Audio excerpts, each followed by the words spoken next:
This is the third part of the chapter, The Best Christmas Present in the World. I start explaining this part. Uh, I folded the letter again and slipped it carefully back into its envelope. I kept awake all night. By morning, I knew what I had to do. I drove into Bridgeport, just a few miles away. I asked a boy walking his dog where Copper Beaches was. House number 12 turned out to be nothing but a burned out shell, the roof gaping, the windows boarded up.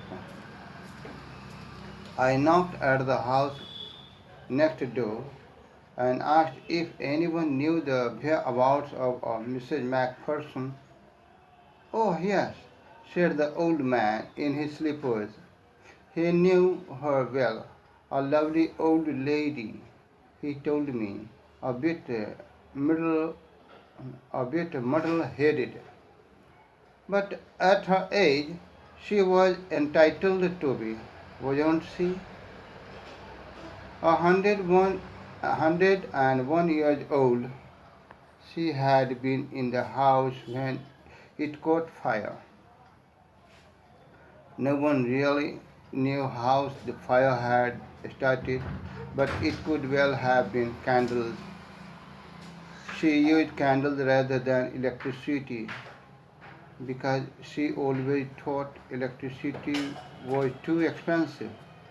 The fireman had got her out just in time. She was in a nursing home now, he told me, Burlington House on the Dorchester Road on the other side of town.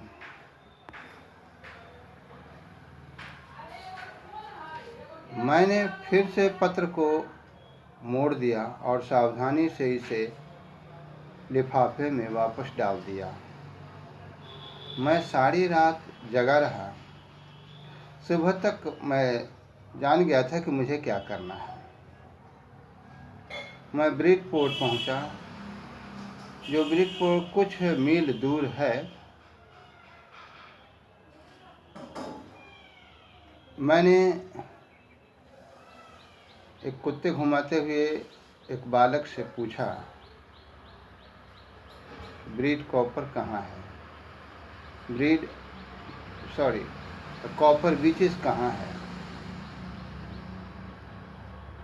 उस बालक ने बताया कि house number 12, जो अभी कुछ नहीं है बल्कि एक जला हुआ खोखा है, टूटी हुई छत है और लकड़ी के तख्तों से बंद की हुई खिड़कियां हैं।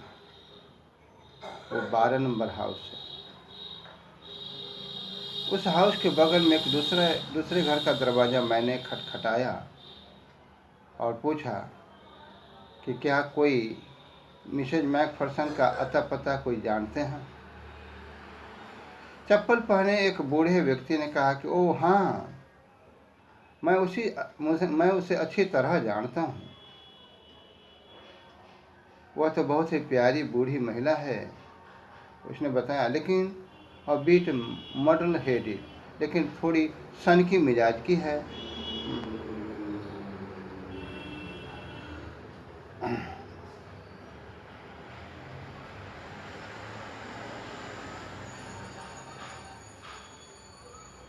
लेकिन at her age she was entitled to be, wasn't she? ऐसी उम्र में इस तरह का हो जाना स्वाभाविक था ना? स्वाभाविक है, क्योंकि वह अभी 101 वर्ष की महिला है। जब घर में आग लगी थी तो वह घर में ही थी। वास्तव में ऐसे कोई नहीं जानता है कि कैसे आगजनी की घटना शुरू हुई थी, लेकिन मोमबत्तियाँ इसमें ज़रूर रही होंगी, क्योंकि बिजली के बजाय अधिकतर वह मोमबत्तियाँ इस्तेमाल करती थी, मोमबत्तियाँ जलाती थीं, क्योंकि वह हमेशा सोचती थी कि बिजली बहुत ही महंगा है मोमबत्ती जलाने के बजाय, इसलिए मोमबत्तियाँ ज़्यादा इस्तेमाल करती थी। और ठीक समय पर फायरमैन ने उस महिला को घर से बाहर निकाला था। अभी वह उस बूढ़े व्यक्ति ने बताया कि अभी वह एक नर्सिंग होम में है, जो नर्सिंग होम बर्लिंगटन हाउस में है। बर्लिंगटन हाउस डोरचेस्टर रोड में है, रोड पर है, शहर के दूसरे साइड। अब कॉम्प्रिहेंशन चेक है।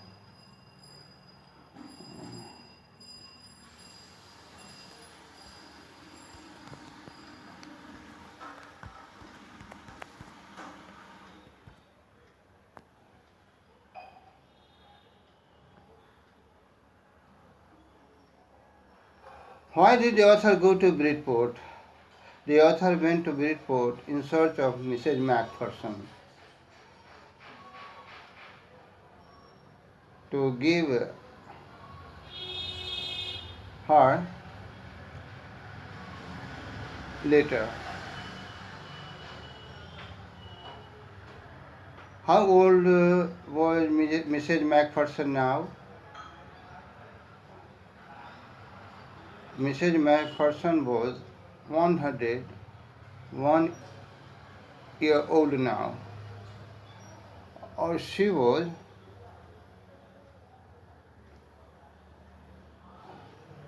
in a nursing home, Burlington House on the Dorchester Road on the other side of town. This is the end of third part explanation.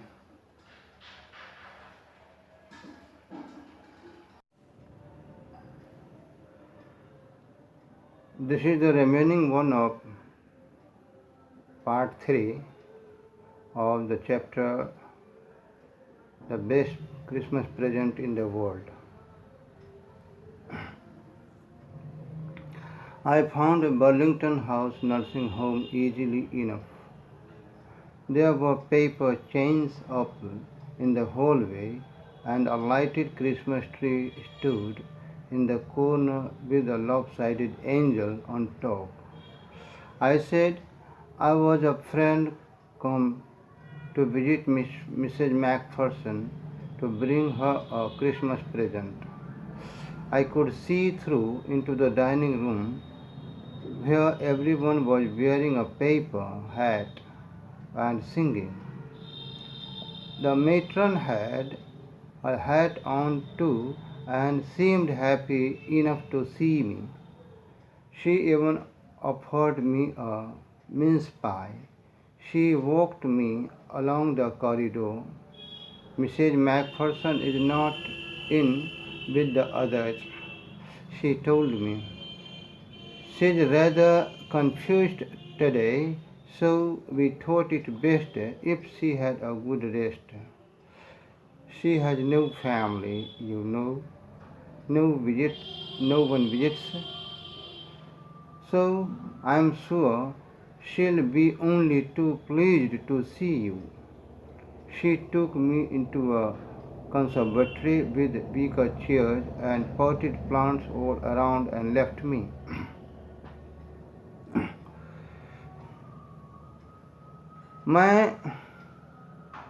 मैंने बर्लिंगटन हाउस नर्सिंग होम को आसानी से ढूंढ लिया। Hall के मार्ग में कागजी चेन लटके हुए थे और कोने में एक प्रकाशित क्रिसमस ट्री लगा हुआ था, जिसके टॉप पर एक टेढ़ी देवदूत की मूर्ति थी। तो मैंने कहा कि मैं मिसेज मैकफर्सन का मित्र हूँ, मैं उससे मिलने आया हूँ और उनके लिए एक क्रिसमस उपहार लाया हूँ। मैं झांक कर देख सकता था डाइनिंग रूम में, जहाँ पर हर आदमी एक कागज़ की एक टोपी पहने हुए था और गीत गा रहा था। Matron. What is matron? Matron means matron is one who is in charge of nurses. तो मेट्रन ने भी वह कागज़ की टोपी पहन रखी थी और मुझे देख करके वह काफ़ी प्रसन्न मालूम पड़ती थी। उसने मुझे केक का एक टुकड़ा दिया और वह बरामदे से होकर मेरे साथ आई और उसने मुझे बताया कि मिसेज मैकफरसन दूसरों से ज़्यादा मिलती नहीं हैं और आज तो वह ज़्यादा असमंजस में थी, इसीलिए हम लोगों ने सोचा कि अच्छा हो कि उन्हें अच्छी विश्रांति आराम मिले, वह आराम करे तो अच्छा होगा। आप तो जानते हैं कि उसे कोई परिवार भी नहीं है, कोई उनसे मिलने भी नहीं आता है, नो वन विजिट्स। इसलिए मुझे विश्वास है कि वह जब आपको देखेगी तो बहुत ज़्यादा खुश होगी। वह मुझे एक शीशे से बने कक्ष में ले गई, जिस कक्ष में बेंत की कुर्सियाँ थी और जिसके चारों तरफ गमले में फूल के पौधे लगे हुए थे और उसने मुझे वहाँ छोड़ दिया।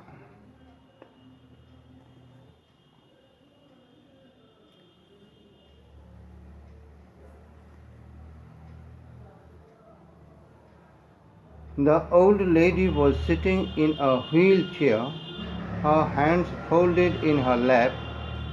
She had silver white hair pinned into a wispy bun. She was gazing out at the garden. "Hello," I said. She turned and looked up at me vacantly.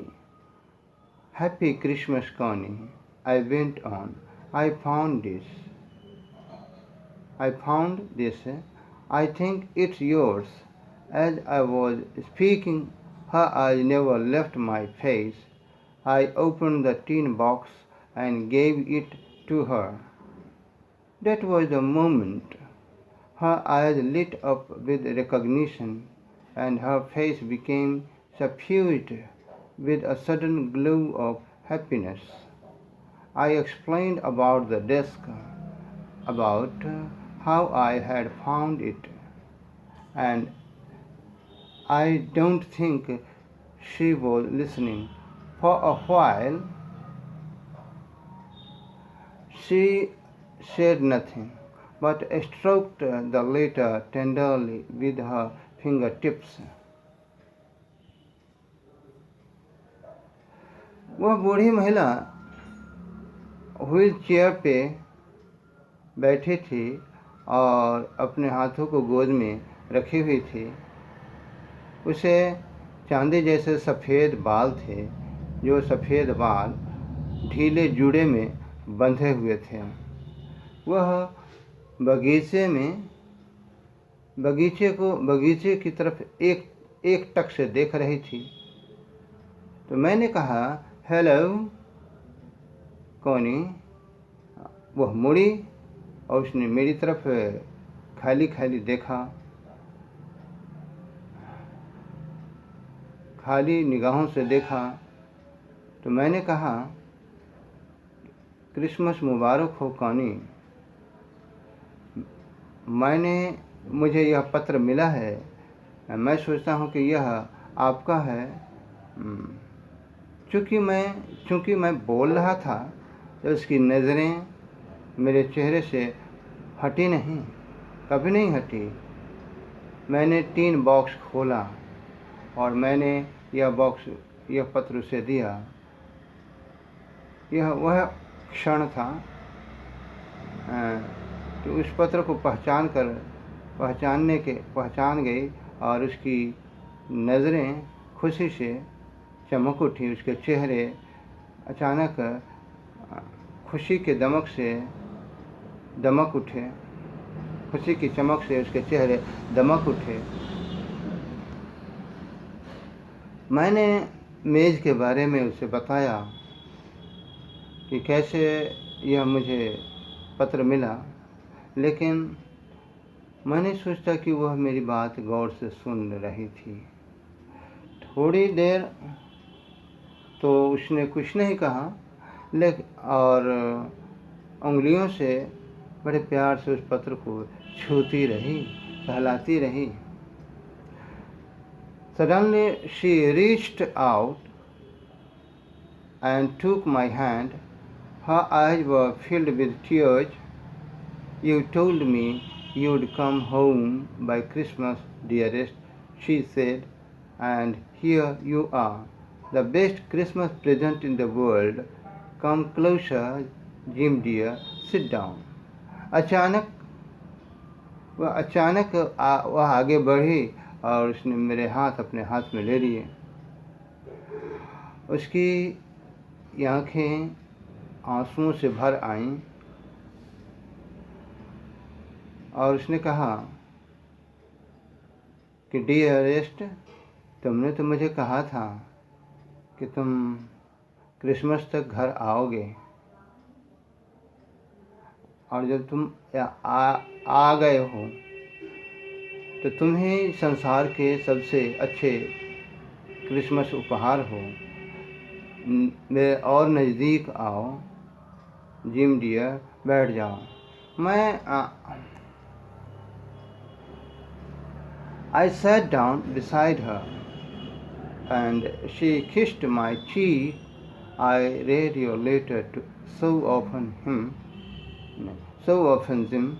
I read your letter so often, Jim, every day.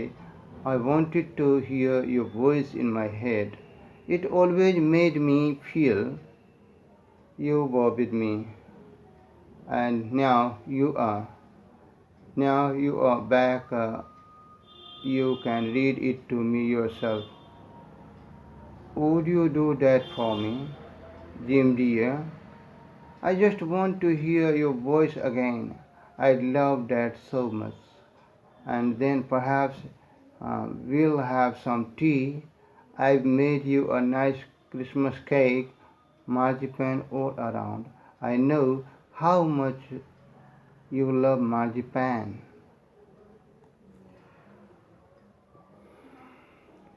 मैं उसकी बगल में बैठ गया। उसने मेरे गाल को चूम लिया।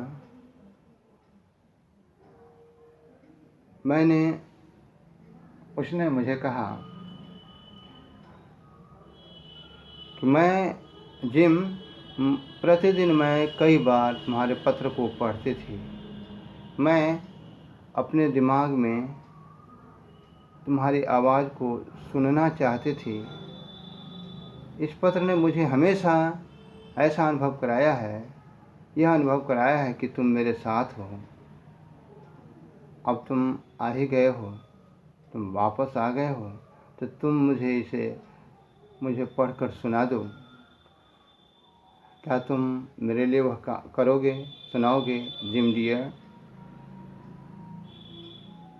मैं तुम्हारी आवाज़ को अभी तुरंत सुनना चाहती हूँ, और मैं बहुत ज़्यादा पसंद करूँगी यदि तुम सुनाओगे। शायद हम लोग थोड़ी चाय लेंगे। मैंने तुम्हारे लिए बहुत ही अच्छा, बहुत ही बढ़िया क्रिसमस केक बनाया है, जिसके चारों तरफ मार्जिपैन है। मैं जानती हूँ कि तुम मार्जिपैन को कितना पसंद करते हो। Comprehension check. Who did Connie Macpherson think her visitor was? The Connie Macpherson thought her visitor was her husband, Mr. Macpherson. Which sentence in the text shows that the visitor didn't try to hide his identity. In the sentence,